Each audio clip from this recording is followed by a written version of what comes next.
I love you, I love you.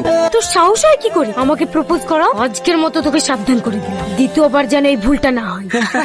কি রে বড় বড় ডায়লগ মারছিলি যে? ভেরি গিস, হ্যাঁ ভেরি গিস। ফুসকালে সে লাইন করতে ওকে প্রপোজ করতে যাওয়ার কি দরকার ছিল? তুই জানিস না ও তোকে একদম পাত্তা দেয় না। আর শুধু তোকে কেন, ও কলেজে কোনো ছেলেকে পাত্তা দেয় না। যাকে ও সব কথা বাদ দে, মেয়ে ছেলের হাতের মার ও অত বেশি লাগে না। চ যে মেয়েগুলোকে পটালাম তাদের কাছে যায়। তুই যা, আমি যাবো না।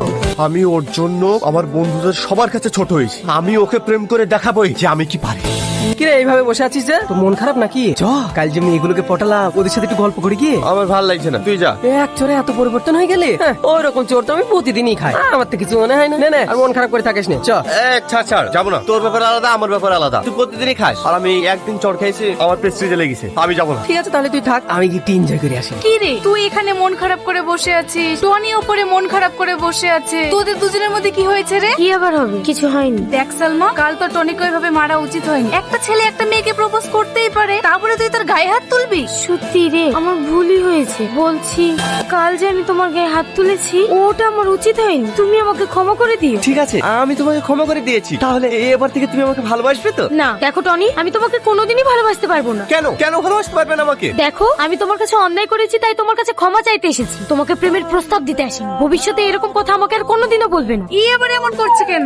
আমি চাই টনি জানা চর না খাই। একটা চর খেয়ে যদি এত পরিবর্তন হয়, আর একটা চর মারলে তো কলেজে আসাই ছেড়ে দেবে। তাই চল দুটো গার্ড করছিলাম। আমি তোমার বন্ধুকে কোনোদিনই মারবো না, শুধু তোমার বন্ধুকে মানা করে দিই আমার পিছনে যেন না লাগে। টনি, কাল থেকে দেখছি তুই মন খারাপ করে বসে থাকছিস। কি হয়েছে রে তোর? কই না তো আব্বা, কিছু হয়নি। তুই অতটা বড় হইসনি যে তোর বাপের চোখকে ফাঁকি দিবি। সত্যি করে বল কি হয়েছে তোর? কি হলো চুপ করে থাকলি যে? দেখ টনি, ছোটবেলা থেকে তোর সঙ্গে আমি বন্ধুর মতো মিশছি, তাহলে আমাকে বলতে অসুবিধা কোথায়? কি হয়েছে আমাকে বল। আব্বা, আমি একটা কলেজের মেয়েকে অনেক পছন্দ করি, আর তাকে আমি খুব ভালোবাসি, কিন্তু মেয়েটা আমাকে পাত্তা দেয় না। কেন পাত্তা দেয় না আমি সেটা কোনো মতেই বুঝতে পারি না। ও তাহলে এই ব্যাপার, এটা তো চিন্তা করার কি আছে? তুই এক কাজ কর, ও মেয়েটার বাড়ির ঠিকানাটা দি, আমি ওর আব্বার সঙ্গে কথা বলে তোদের দুজনের বিয়ে দেওয়ার ব্যবস্থা করছি। না আব্বা, কে কোনো লাভ হবে না। ওই মেয়েটা আমাকে পছন্দ করে না, আর আমাকে ও বিয়েও করবে না। আরে তোর বাপ এখনো বেঁচে আছে, তুই চিন্তা করছিস কেন? আমি যেভাবে ওকে মেয়েটাকে রাজি করাবো। বাড়িতে কেউ আছেন? আরে কি ব্যাপার স্যার, আপনি আমাদের বাড়িতে আসেন স্যার, ভিতরে আসেন। কোথায় গেলে? এই দেখো কারা এসছে দেখো। কে ইনি? আর আমি যে ফ্যাক্টরিতে কাজ করি সেই ফ্যাক্টরির মালিক, তিনি আমাদের স্যার।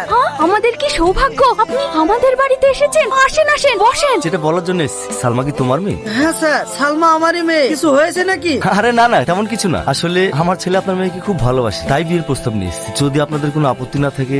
আপত্তি কেন থাকবে? এ তো আমাদের সৌভাগ্য, আমার মেয়ে আপনার বাড়ি বৌমা হয়ে যাবে। এ তো খুব খুশির খবর। তাহলে তো ভালোই হলো, একটা ভালো দিন দেখে 4 হাত এক করে দেওয়া হোক। আপনি দিনটা দেখুন, আপনি যেদিনকে বলবেন আমি সেদিনকেই আমার মেয়ের বিয়ে দেব। না মা, আমি ওকে বিয়ে করতে পারবো না। তুই এসব কি বলছিস মা? তুই জানিস এই ছেলেটা কে? আমার অত কিছু জানা